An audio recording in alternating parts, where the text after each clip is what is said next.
Lors de la retraite ukrainienne, environ 500 soldats auraient été neutralisés en une journée, tandis que 100 autres se sont rendus, selon des images diffusées par les médias russes. Kiev a plus que jamais besoin de recoller les morceaux avec les États-Unis, alors que l'armée ukrainienne est à la peine sur le front. Un bruit sourd, suivi d'une explosion en plein cœur de la nuit. Celle causée par une attaque de drone attribuée à l'Ukraine selon le ministère russe de la Défense. Une détonation parmi des dizaines d'autres, comme ici à quelques kilomètres de Moscou. Bonjour mesdames et messieurs, bienvenue sur ma chaîne. Alors pour cette vidéo, on va s'intéresser à pourquoi les Ukrainiens ont baissé leur froc et se sont précipités sur les accords que leur proposaient les Américains et de se précipiter pour un cessez-le-feu. Sans faire de transition, nous passons aux vidéos. Les soldats russes s'efforcent de reconquérir la région de Koursk et auraient déjà repris 2/3 du territoire dont Kiev s'était emparé en août dernier lors d'une offensive choc, la plus grande attaque sur le sol russe depuis la Seconde Guerre mondiale. Des combats acharnés sont en cours à Soudja où les forces russes ont tenté de pénétrer la ville en parcourant un gazoduc sur une quinzaine de kilomètres, un conduit que la Russie utilisait jusqu'à présent pour acheminer du gaz vers l'Europe. L'Ukraine aurait riposté par des roquettes et des tirs d'artillerie. La percée de l'armée russe dans la région pourrait menacer le ravitaillement des soldats ukrainiens et affaiblir la position de Kiev qui espère utiliser son contrôle de la zone comme levier dans de futurs pourparlers avec Moscou.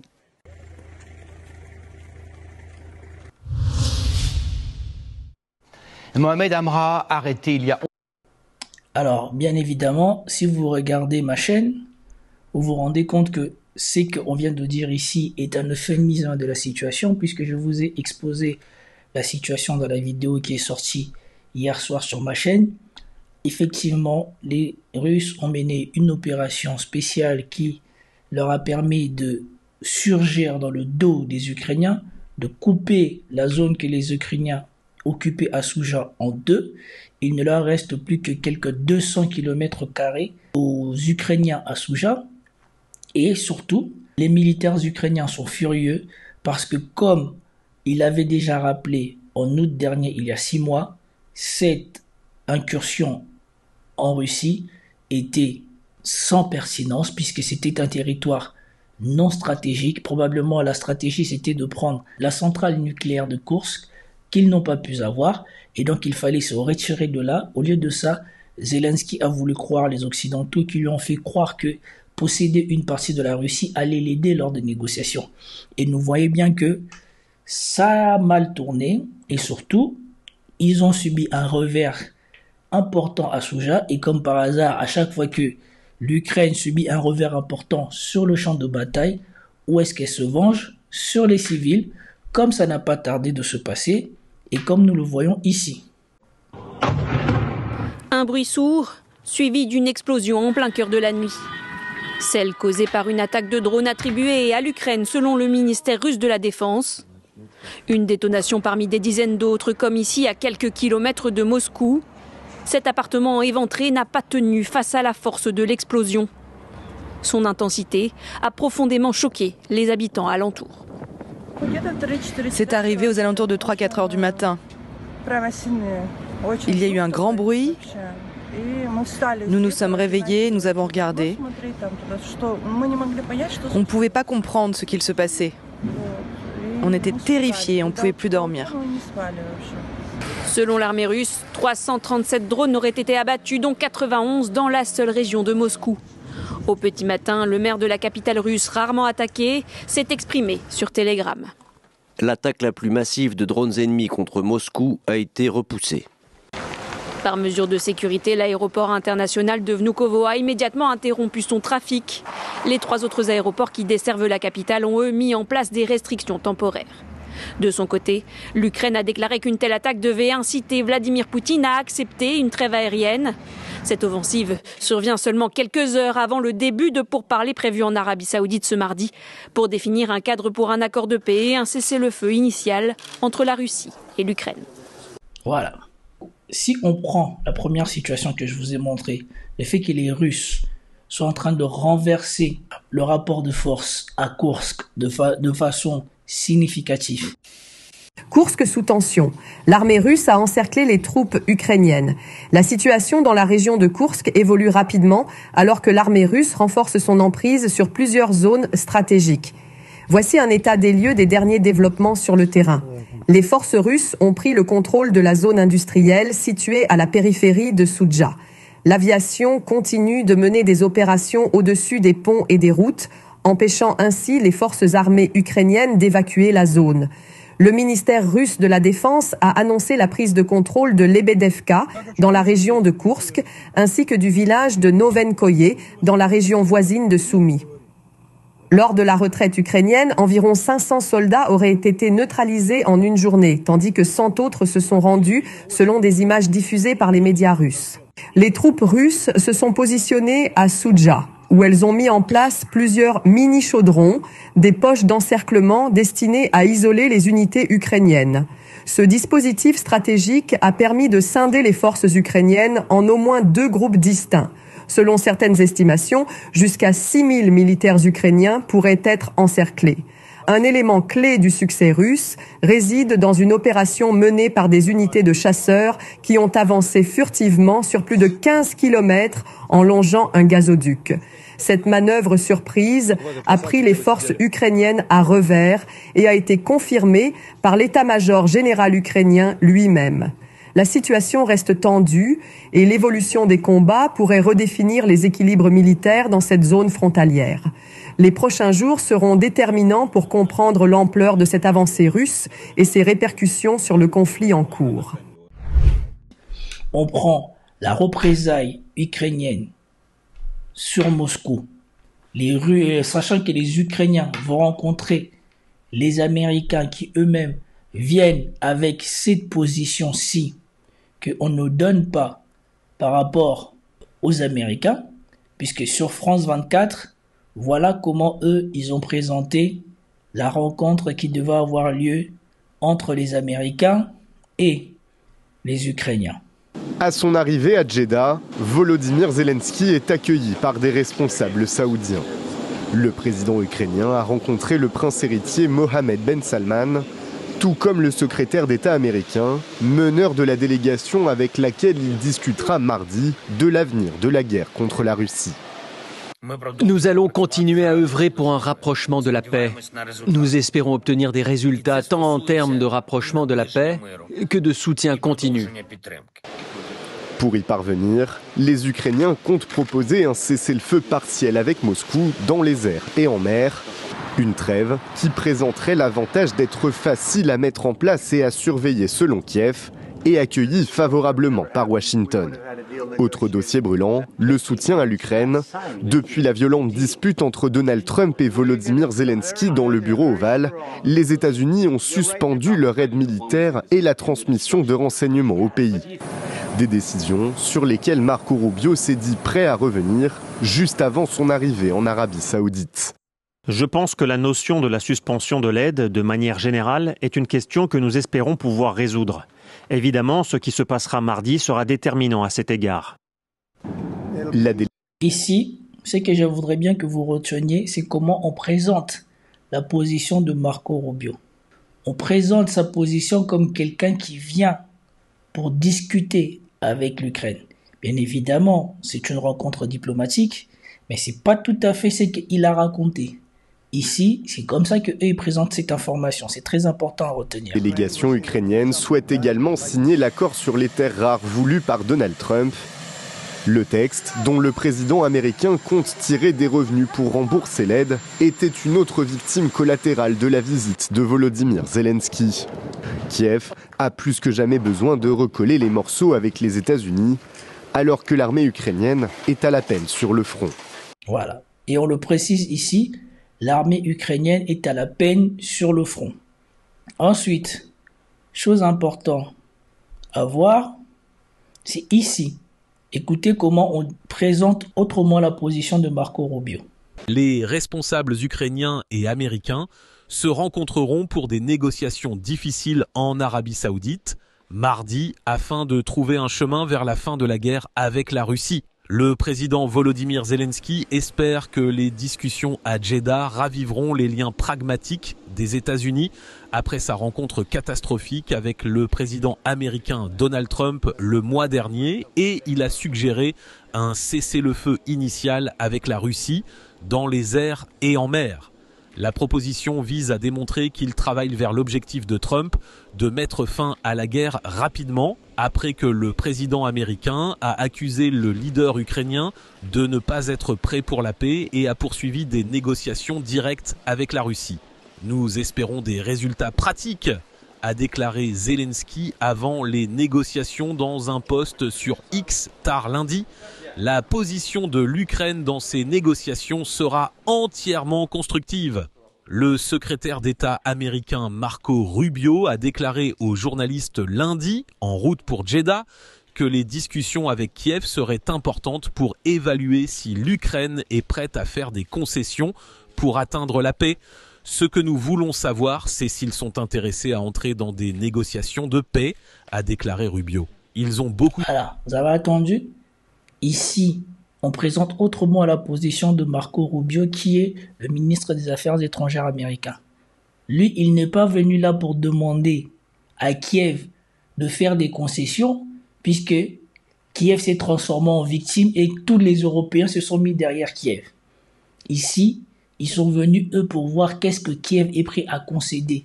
Et vous attendez déjà dans la présentation de France 24 comment on disait que l'Ukraine était en difficulté et que l'Ukraine était prête à signer tout ce que les Américains proposaient et était venu avec son plan de proposer un cessez-le-feu.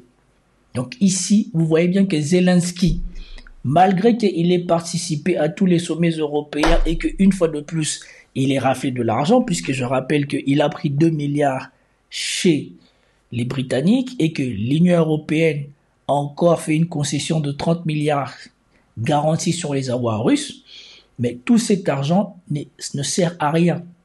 Les Européens sont incapables de lui donner ce que les Américains lui donnaient, parce qu'il y avait encore une espèce de propagandiste là sur les plateaux des médias français qui disait que les Français, et je pense bien que c'était sur France 24, qui disait que les Français mélangés avec les Britanniques et les Ukrainiens eux-mêmes, ils étaient capables de faire tout aussi bien que les Américains en termes de renseignement et tout ça.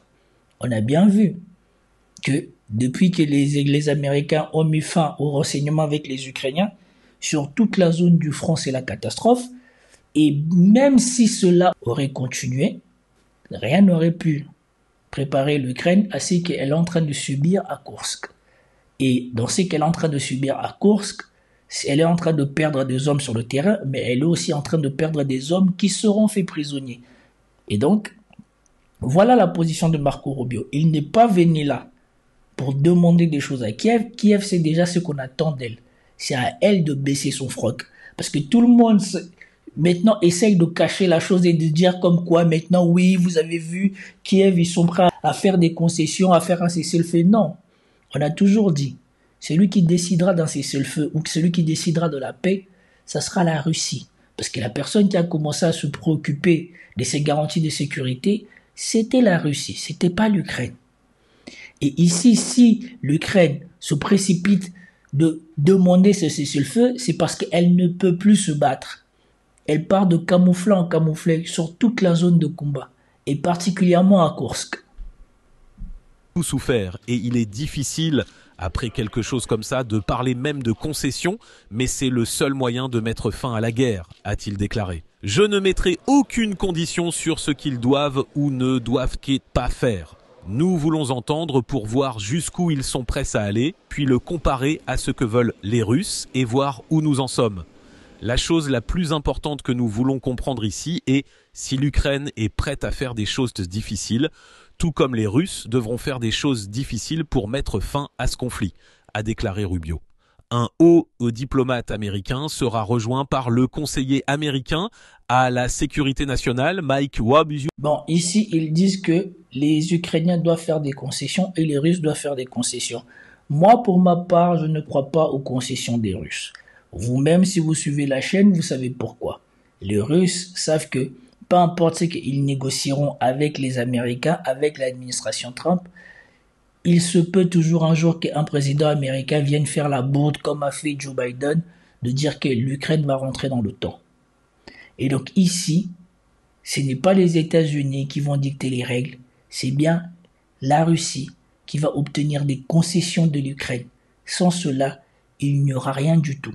Et tant que nous ne connaissons pas le contour de ces cessez-le-feu, moi, j'attends de voir qu'est-ce que les Russes vont dire officiellement. Et sur les plateaux télé, on commence déjà à spéculer. Mais on n'a pas fini. Finissons avec ça et j'ai une autre vidéo à vous montrer.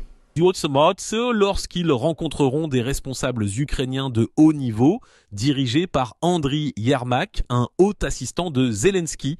Ce dernier, qui était en Arabie Saoudite lundi pour rencontrer le prince héritier Mohammed bin Salman, ne participera pas aux négociations. Et je voulais revenir ici sur qu'est-ce qu'on a vu ce matin.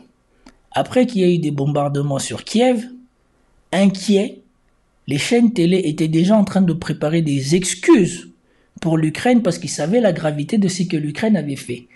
Puisqu'après avoir subi un revers à Kursk, ils ont bombardé la Russie avec les drones. Directement d'Ukraine. Et vous avez le service affaires et ventes des médias français, bien sûr, qui était déjà en train de chercher des excuses à Zelensky, comme vous allez écouter ici.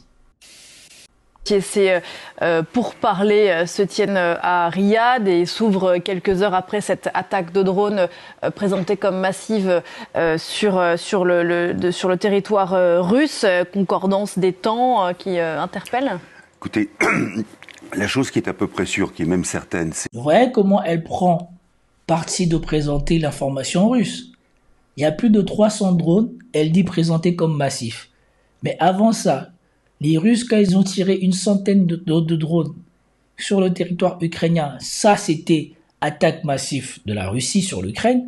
Mais quand les Ukrainiens tirent plus de 300 drones en Russie, c'est présenté comme massif. Et maintenant, ils doutent même de la concordance, soi-disant, de l'attaque des drones sur la Russie avec les accords de paix. Genre, comme lui va plus ou moins le suggérer, comme pour Nord Stream, que c'est les Russes eux-mêmes qui auraient fait ça. C'est à peine s'ils prennent le temps de voiler leurs intentions. C'est que ces projectiles ne peuvent pas venir directement d'Ukraine, c'est-à-dire ne peuvent pas franchir les 500 ou 600 kilomètres qui séparent la frontière ukrainienne de Moscou. Bien, alors une fois qu'on a dit ça, qu'est-ce qui reste comme hypothèse ? Des agents ukrainiens en poste sur le territoire russe, oui, il y en a. Quel est l'intérêt, je ne sais pas, on réfléchit à haute voix, quel est l'intérêt pour les Ukrainiens de lancer une attaque pareille le jour où commencent des discussions ? Il y a une autre hypothèse, une autre possibilité, c'est les paramilitaires russes, mais opposés à Poutine. Donc vous savez que beaucoup de groupes se sont associés, se sont liés aux Ukrainiens. Bien évidemment, tous les excuses sont bons pour dire que ce n'est pas de la faute des Ukrainiens. Parce qu'ils savent, à l'aube des négociations avec les Russes, tu ne peux pas venir faire un tel acte en Russie et après vouloir que les Russes te donnent un cessez-le-feu ou te donnent la paix. C'est pour cela, moi, je reste prudent par rapport à la volonté de l'Ukraine de vouloir un cessez-le-feu. Ukrainien. Là encore, peut-être faire parler de soi, mais si vous voulez, je crois que l'enjeu dans cette affaire, c'est bien, comme le montre Trump, de se présenter comme étant les plus paisibles, les plus pacificateurs. Plus pacificateurs que moi, tu meurs, c'est-à-dire, il faut prouver qu'on est à la pointe du combat pour la paix, coûte que coûte. Et qu'on est la victime. Et qu'on est la victime. Qui se présente comme ça ? Qui a intérêt à se présenter comme ça ? Les Russes. Alors je ne suis pas en train de dire que forcément ça prouve que... Mais enfin, je vois mal, si vous voulez, l'utilité. C'est à peine si la journaliste et le chroniqueur n'accusent pas la Russie d'avoir elle-même bombardé Moscou. Alors que cette attaque ne concerne pas que Moscou. Il y a au moins 5 ou 6 villes russes qui ont été visées cette nuit-là. Que les Ukrainiens retireraient de cela, sachant que au moindre coup de feu tiré, vous avez derrière le néo-impérialisme américain qui dit c'est pas bien, il ne faut plus tirer de coups de feu. Et sachant que ce ne sont pas des Ukrainiens en position de force qui abordent donc ces discussions tout à l'heure à Jeddah avec l'allié américain. Oui. Et voilà. Ils font tous comme s'ils ne savaient pas qu'à chaque fois que les Ukrainiens ont subi des revers sur le champ de bataille, ils se sont amusés à tirer sur les populations civiles russes. Combien de fois ils ont touché des immeubles, ils ont bombardé des quartiers résidentiels. À chaque fois qu'ils subissent un camouflet sur le champ de bataille, comme sur le champ de bataille ils sont dominés, ils s'en prennent aux populations civiles. Et ici, ça se répète, ça devient, comme on est à l'approche des négociations de paix, c'est probablement les Russes qui ont fait ça pour avoir l'excuse de refuser un cessez-le-feu, étant donné qu'ils sont en train de défoncer l'Ukraine. Les Ukrainiens vont quand même pas faire ça. La victime comme d'habitude. Mais, ici, peut-être. Mais moi, je reste dubitatif. Oui, parce que d'abord, alors la question de l'armement, la question du soutien, le gel des renseignements, ça c'est ce qui probablement nuit le plus aux Ukrainiens. Et donc tout est fait, si vous voulez, pour les prendre à la gorge, pour dire non seulement il faut arrêter cette guerre, sous-entendu c'est vous les Ukrainiens qui l'auriez déclenchée. Il faut arrêter cette guerre et nous allons nous payer sur vous, sur votre bête, alors que d'ordinaire on fait ça plutôt avec l'agresseur. Les réparations de guerre, on sait ce que ça a été dans l'entre-deux-guerres en France et en Allemagne.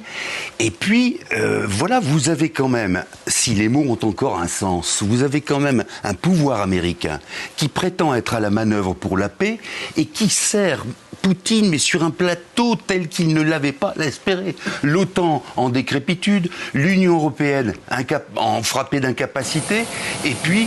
Il allait dire l'Union européenne incapable, mais bon, lapsus, de toute manière, c'est pas besoin de le cacher, on le sait. Ça se voit. Depuis que les États-Unis ont mis fin à leur aide militaire, sur tous les autres champs de bataille, c'est la catastrophe. En plus de la cerise sur le McDo, de l'opération que les Russes ont réussi à mener à Kursk. Entériner le fait que les territoires conquis par les Russes dans cette invasion à grande échelle de l'Ukraine, eh bien, seront définitivement russes.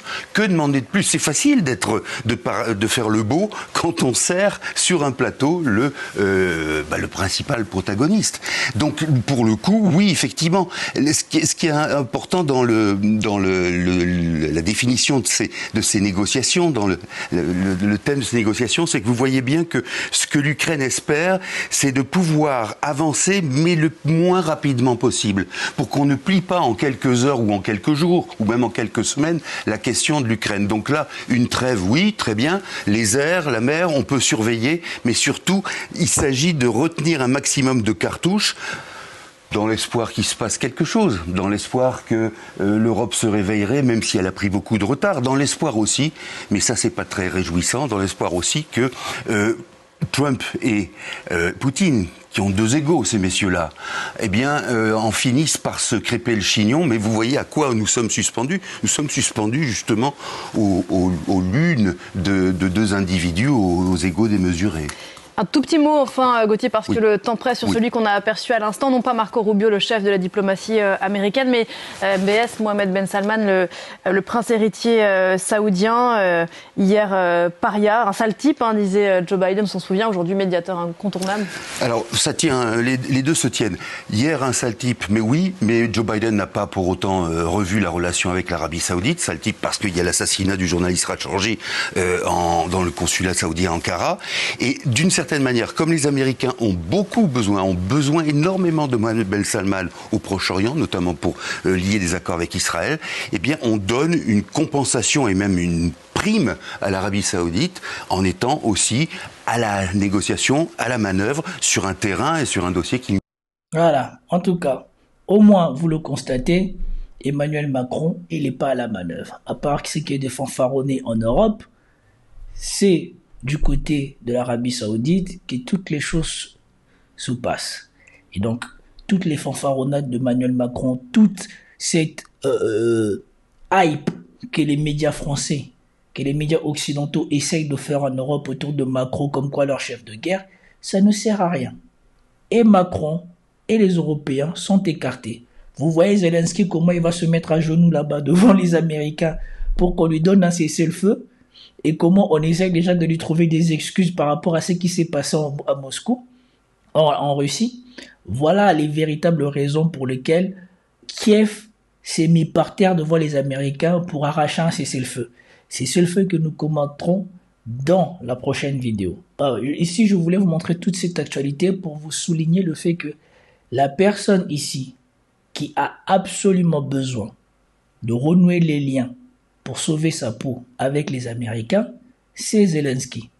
Parce que non seulement pour sa survie personnelle, ça devient de plus en plus compliqué, Koursk, qu'il croyait avoir comme une carte à jouer lors des négociations, est en train d'être perdu. Des militaires ukrainiens sont en train d'être faits prisonniers par les Russes. Et surtout, une fois de plus encore, il a, passez-moi l'expression, chié dans la colle en tirant des drones en Russie. Et donc, il sait bien que la plupart des temps, quand tu agis comme ça avec les Russes, tôt ou tard, tu vas recevoir la monnaie de ta pièce.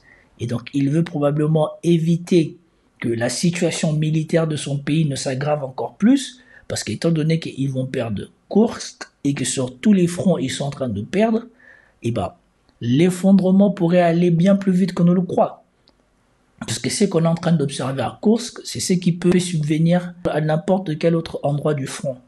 Des situations comme celles que les Ukrainiens sont en train de vivre à Koursk se reproduisent, et ben ici, le fameux Titelman va bien pleurer en voyant à quelle vitesse les Ukrainiens vont perdre tous les territoires qu'ils pensaient défendre, ou en tout cas à quel point leurs fronts et leurs lignes vont s'effondrer. C'était tout pour cette vidéo, j'espère que vous avez apprécié. Si vous avez apprécié, commentez, likez, partagez. Prochaine vidéo, pourquoi Poutine est le maître du jeu, malgré le fait que les Ukrainiens ont baissé leur froc pour un cessez-le-feu. Peace out.